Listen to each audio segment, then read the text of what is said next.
In this tutorial, I'm going to show you a very quick and easy way to make a really pretty unicorn horn for any unicorn cake project you might have.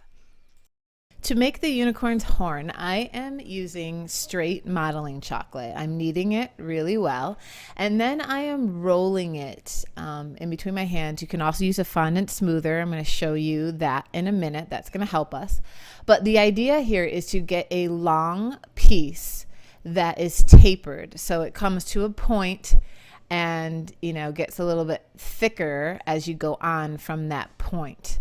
And we're going to roll out two of these exact same pieces and we're going to twist them together. Okay, so here's me using the fondant smoother, just showing you how I use that tool to help me just rolling back and forth over top of the piece of modeling chocolate. Really gives me that nice perfect roll, and you can see how both pieces that I've rolled out are tapered so that they're thicker at one end and then they come to the point the other end. Okay, so I've got them side by side and I'm using a little bit of water with a paintbrush in between the pieces. This is just going to help the pieces stick together as I kind of twist, and then I'll be rolling them again afterwards. And if you don't use the water, they tend to kind of want to come apart on you as you're going. Okay, so you can see I just grabbed the thick end there and I just started twisting the pieces. I've sped this up a little bit. Go a little bit slow when you're doing this, because the faster you go, the more imperfect your twisting is going to be here. You want to try to keep it as even twisted as possible as you go along. Okay, now don't worry if it's not perfect, because you can get it pretty darn near perfect by using the fondant smoother on this afterwards. Now, if you like this look of having, these very defined twists and you're not worried about them being a little bit wonky, then you can just leave it as is, or you can use the fondant smoother like I'm using.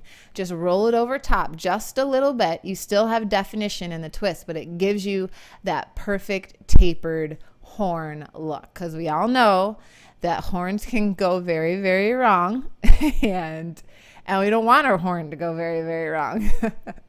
So then I just cut it down to the size it needs to be for this particular project.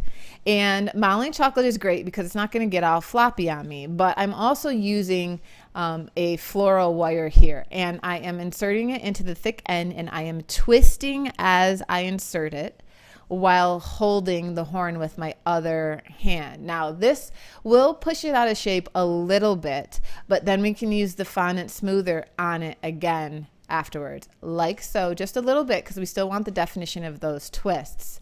And that is a super easy way to get a pretty darn near perfect unicorn horn.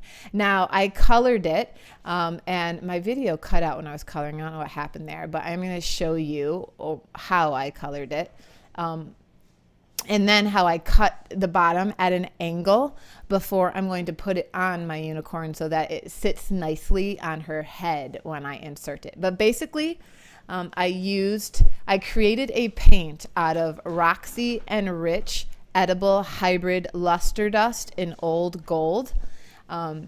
I love that it's edible and it's a really great luster dust. And I just added some Everclear to it. You could use clear vodka and create a paint consistency with it. So I painted that onto the horn, and while it was still wet, I then sprinkled some gold jewel dust over top, which is edible glitter, basically, which there, not too much glitter out there is actually edible. Most of it's non-toxic, but the jewel dust is actually edible, and that gave me the sparkle by sprinkling it on top of the wet paint.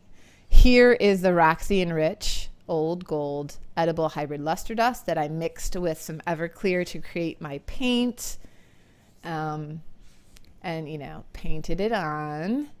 And then, like I said, while it was still wet, I used my jewel dust, my gold jewel dust. It's this beautiful stuff. Such a great edible glitter. I love it. Sprinkled that over top of the horn. and it gave me this beautiful, sparkly, unicorny horn. And then again, I showed you how I cut at an angle the bottom of the horn. Here's me being a dork showing you with my fingers how I cut it. Okay, yeah, my gravy, whatever. And then inserted that wire into the horn's head. You can put some safety seal on that wire first to make it food safe. Or you can coat it in melted candy melts, but you just want to make it food safe before you insert it into your project. Another thing I just wanted to mention here is I used this Sprinkle Pop unicorn mix to just kind of bling up my board a little bit. Look at these little wafer paper unicorns. I love Sprinkle Pop's mixes because she often adds just these beautiful little details into the mixes. They're so cool. They're one of a kind, and I just really, really love them. So I just wanted to show you a little bit of this unicorn mixture, and it really made my board what I wanted it to be. It was fun to just add it around the edges. It really just added a little extra something to my board. SprinklePopShop.com online.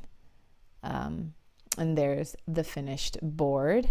And here is the finished unicorn cake with its sparkles and hair and all that fun stuff. If you're looking for the full unicorn cake tutorial, you can find it on cakeheads.com.